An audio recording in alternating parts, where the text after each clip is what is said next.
नमस्कार दोस्तों। आज की इस वीडियो में मैं आपको लौकी, तोरी, कद्दू की 3G कटिंग करके कैसे हम उस पर ज़्यादा से ज़्यादा फल ले सकते हैं उससे जुड़ी हुई जानकारी मैं विद डायग्राम आपको यहाँ एक्सप्लेन करने वाला हूँ कि कैसे हम तोरी, लौकी और कद्दू की 3G कटिंग कर सकते हैं। तो सारी जानकारी आपको इस वीडियो में मिल जाएगी। तो चलिए दोस्तों, वीडियो को स्टार्ट करते हैं। साथ ही दोस्तों, चैनल पर फर्स्ट टाइम चैनल को सब्सक्राइब जरूर कर लीजिएगा। वीडियो अच्छी लगे वीडियो लाइक और शेयर जरूर कीजिएगा। तो देखिए दोस्तों, आज मैं आपको कद्दू की बेल पर 3G कटिंग का पूरा प्रोसेस इस वीडियो के अंदर एक्सप्लेन करूंगा। आप चाहे लौकी, तोरी की बेल पर सेम तरीके से आप 3G कटिंग कर सकते हैं। तो यहाँ पे देखिए, मेरे पास यहाँ पे एक कद्दू की बेल है जिसको मैंने ज़मीन में लगाया हुआ है। आप चाहे गमले के अंदर आपने अगर कद्दू की बेल लगाई हुई है उस पर भी आप 3G कटिंग कर सकते हैं। तो यहाँ पे आप देख रहे हैं जो मैंने ज़मीन के अंदर अपनी कद्दू की बेल लगाई है, यहाँ पे मैंने 3 से 4 सीड्स लगाए हैं, यानी 3 से 4 प्लांट लगाए हुए हैं। इसी वजह से यहाँ पे जो ब्रांचेस है वो काफ़ी ज़्यादा है। तो यहाँ पे देखिए, जो हमारी ज़मीन के अंदर मैंने अपनी यहाँ कद्दू की बेल लगाई हुई है, उसकी हमें मेन स्टेम जो हमारी मेन ब्रांच होती है उसको हमें यहाँ पे मैं ढूंढ लेता हूँ। उसको ढूंढने के बाद देखिए, मैंने इस पर पहले यहाँ पे 1G कटिंग की हुई है। और 1G कटिंग करनी कैसे है वो मैं आपको डायग्राम से पहले एक्सप्लेन कर देता हूँ। उसके बाद को आपको समझ में आ जाएगा कि आपको 1G कटिंग कैसे करनी है और किस रीज़न से आपको 1G कटिंग करनी है। तो देखिए दोस्तों, मैं आपको डायग्राम से 1G कटिंग यहाँ पे एक्सप्लेन करने वाला हूँ। तो देखिए, ये हमारा ग्राउंड है और ग्राउंड के नीचे जो होता है हमारा, वो हमारी जो बेल होती है तोरी, लौकी या फिर कद्दू की बेल होती है, उसकी रूट्स हमारी नीचे होती हैं। तो यहाँ से हमें कुछ नहीं करना है, सिर्फ मैं आपको डायग्राम के थ्रू बताने वाला हूँ। तो नीचे हमारे पौधे के रूट्स होते हैं। तो सबसे पहले प्लांट की रूट्स बनती है और फिर प्लांट की स्टेम बनती है। जो हमारी मेन स्टेम होती है वो रूट्स के बाद बननी स्टार्ट होती है। तो यहाँ पे देखिए, मेन स्टेम मैंने बना दी है। मेन स्टेम बनाने के बाद मैं देखिए यहाँ पे कुछ लीव्स बना देता हूँ जो हमारी इससे हमारी साइड ब्रांचेस यहाँ पे निकलेगी। तो यहाँ पे बात आती है, तो सबसे पहले बात करते हैं जो हमारी मेन ब्रांच में जो रूट से 5 से 6 पत्तियाँ, यानी रूट से ऊपर 5 से 6 पत्तियाँ में से हमें कोई भी साइड ब्रांच हमें यहाँ पे नहीं निकलने देनी है। तो हमें इनको कट कर देना है। यहाँ पे जो पत्तियाँ हैं इनको लीफ को हमें कट करके इसको बाहर निकाल देना है।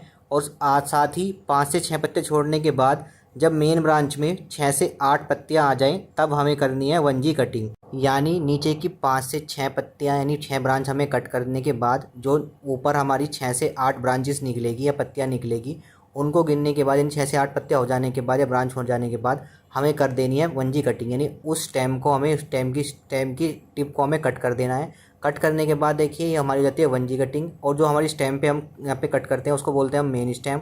और इसी स्टेम को हम बोलते हैं 1G जनरेशन, यानी फर्स्ट जनरेशन ब्रांच भी हम इसको बोलते हैं। और यहाँ पे जाती है हमारी 1G कटिंग। यानी हमें नीचे से 5 से 6 पत्ते हमें कट कर देने हैं ब्रांच साइड ब्रांचेस, और ऊपर हमें 6 से 8 ब्रांचेस छोड़ देनी है। छोड़ने के बाद ऊपर से जो हमारी स्टेम है उसको कट कर देना है। और इससे मेन स्टेम हमारी आगे ग्रोथ नहीं कर पाएगी। और साथ ही मेन स्टेम में जो फ्लावर आएंगे वो हमारे मेल फ्लावर होते हैं, यानी कोई फीमेल फ्लावर नहीं होता, सिंपल हमारे इसके अंदर मेल फ्लावर ही होते हैं। और इन मेल फ्लावर कोई फल नहीं आता, ये सिर्फ हमारे परागण क्रिया के लिए सहायक होते हैं। इसलिए हमने मेन ब्रांच में कट कर दिया है ताकि मेल फ्लावर की मात्रा ज़्यादा ना हो, क्योंकि हमें यहाँ पे फीमेल फ्लावर की मात्रा ज़्यादा रखनी है। तो इसलिए हमने 1G ब्रांच पे 6 से 8 ब्रांच छोड़ के, यानी फर्स्ट जनरेशन ब्रांच पे 6 से 8 ब्रांच छोड़ के उस पर पहला कट लगा दिया है और हमने अपने यहाँ पे कर दिया 1G कटिंग। तो चलिए, अब मैं आपको अपनी कद्दू की बेल पर 1G कटिंग करके भी दिखा देता हूँ यहाँ पे। तो देखिए दोस्तों, मैं अब आपको अपनी कद्दू की बेल पर 1G कटिंग करके दिखाने वाला हूँ। तो देखिए, ये हमारी मेन स्टेम है। इसमें हमें अब 4 से 5 पत्तियाँ पहले हमने ये चीज़ें छोड़ दी थी, इसको कट कर दिया था साइड से साइड ब्रांच हमारी ना निकले। और अब ऊपर जो हमारी साइड ब्रांच कट करने के बाद 6 से 8 पत्तियाँ मैंने छोड़ दी हैं।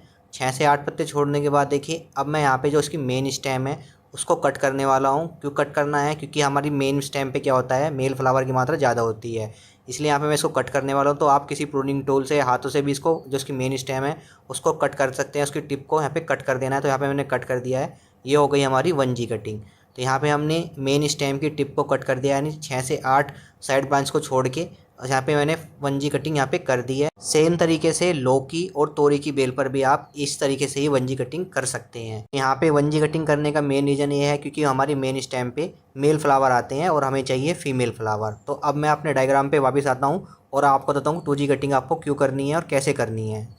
तो देखिए, मैं अपने डायग्राम पे वापस आ चुका हूँ। यहाँ पे मैंने अपना न्यू डायग्राम बनाया है आपको अच्छे से समझाने के लिए। तो यहाँ पे देखिए, मैंने 1G कटिंग, जैसे मैंने आपको पहले डायग्राम में बताया था कि 1G कटिंग कैसे करनी है, वही मैंने डायग्राम यहाँ पे लिया है, सिर्फ इसको थोड़ा मॉडिफाई कर दिया है, थोड़ा अच्छे से समझ में आए आपको। तो देखिए यहाँ पे जो हमने साइड ब्रांच छोड़ी थी 6 से 8 ब्रांच छोड़ी थी हमने ऊपर, तो यहाँ पे इन साइड ब्रांचों से देखिए हमारी कुछ ब्रांचेस निकलेगी।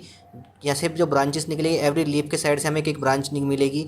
तो हमें मेन ब्रांच से सिर्फ 3 से 4 ब्रांच ही साइड ब्रांच ही हमें लेनी है, ज़्यादा ब्रांचेस नहीं लेनी है।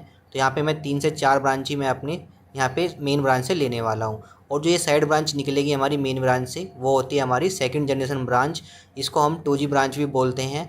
तो यहाँ पे हमारी 2G ब्रांच के अंदर देखिए, अब मैं आपको एक ब्रांच के ऊपर मैं आपको यहाँ पे कटिंग करके दिखाऊंगा अपनी 2G कटिंग। तो यहाँ पे मैं एक ब्रांच को ले लेता हूँ, अगर मैं एवरी ब्रांच को यहाँ पे आपको समझाऊंगा तो यहाँ पे जो डायग्राम है हमारा कॉम्प्लिकेटेड हो जाएगा। तो यहाँ पे मैं एक ब्रांच ले लेता हूँ, उस ब्रांच में मैं अपनी यहाँ पे कुछ लीव्स बना लेता हूँ। तो देखिए सेकंड जनरेशन ब्रांच पे हमें कितने ब्रांच लेनी है साइड ब्रांचेस, यानी हमें जो लीफ है वो कितनी लीव्स रखनी है। तो देखिए जो सेकंड जनरेशन ब्रांच पे उसमें हमें 10 से 12 साइड ब्रांच ही रखनी है, 10 से 12 लीफ ही रखनी है। और 10 से 12 लीफ हो जाने के बाद हमें जो उसका स्टेम है यानी उसकी टिप है उसको कट कर देना है, और कट करने के बाद हो जाएगी हमारी 2G कटिंग। तो यहाँ पर हमने 2G कटिंग कर दी है। और देखिए यहाँ पे जो हमारे फ्लावर निकलेंगे साइड ब्रांचेस से, उसमें जो यहाँ पे मेल फ्लावर भी होंगे और फीमेल फ्लावर भी होंगे। लेकिन जो यहाँ पे मेल और फीमेल फ्लावर का रेशो होगा वो 3:1 होगा, यानी 3 फ्लावर हमारे मेल के होंगे और 1 फ्लावर हमारे यहाँ पे फीमेल का होगा। इसलिए हमने यहाँ पे 2G कटिंग करी है, क्योंकि हमें मेल फ्लावर भी चाहिए और फीमेल फ्लावर भी चाहिए। तो यहाँ पे हमने सिर्फ 10 से 12 पत्तियाँ ही रखनी है, 10 से 12 साइड ब्रांच ही रखनी है अपनी 2G जनरेशन ब्रांच के अंदर। तो यहाँ पे मैंने 2G कटिंग कर दी है। और अब मैं आपको अपने कद्दू की बेल पर 1G कटिंग का रिजल्ट और 2G कटिंग कैसे करनी है वो दिखा देता हूँ। तो देखिए दोस्तों, ये कद्दू की बेल है, इसमें जो हमारी मेन ब्रांच है उसमें मैंने देखिए आपको दिखा रखा है यहाँ पे स्क्रीन में, यहाँ पे आपको दिखाई दे रहा होगा मैंने 1G कटिंग की थी। और 1G कटिंग करने के बाद देखिए इसके अंदर साइड ब्रांचेस निकलनी स्टार्ट हो गई है।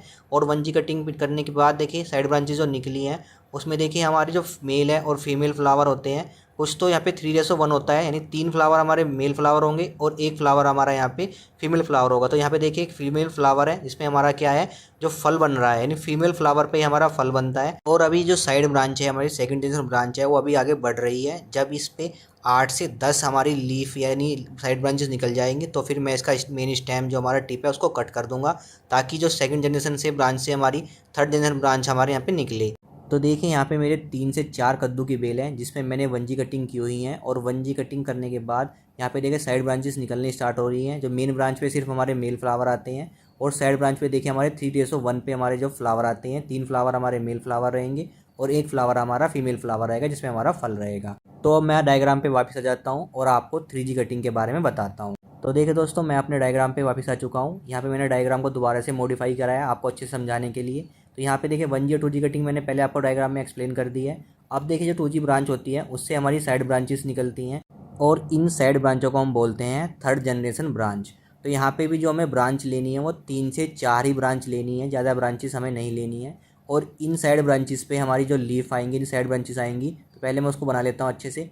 तो यहाँ पे जो मैं ब्रांच मैंने बना दी है यहाँ पे, अब देखिए जो हमारी ब्रांच है इन पे जो फ्लावर आएंगे हमारे एवरी ब्रांच से हमारा एक एक फ्लावर निकलेगा, यानी फीमेल फ्लावर ही आएंगे यहाँ पे। यानी थर्ड जनरेशन ब्रांच पे हमारा कोई मेल फ्लावर नहीं आएगा, सिर्फ जो हमारी ब्रांच निकलेगी साइड ब्रांच उससे हमारा एक एक फ्लावर निकलेगा जो हमारा फीमेल फ्लावर रहेगा और उससे हमें एक फल मिलेगा। यानी थर्ड जनरेशन ब्रांच से हमें एवरी साइड ब्रांच से एक एक फल मिलेगा। तो हमें थर्ड जनरेशन ब्रांच पे कोई कटिंग नहीं करनी है, आप चाहे कटिंग कर सकते हैं, उससे कोई फ़र्क नहीं पड़ेगा, क्योंकि हमें सिर्फ मेल फ्लावर नहीं चाहिए थे, हमें सिर्फ फीमेल फ्लावर चाहिए थे।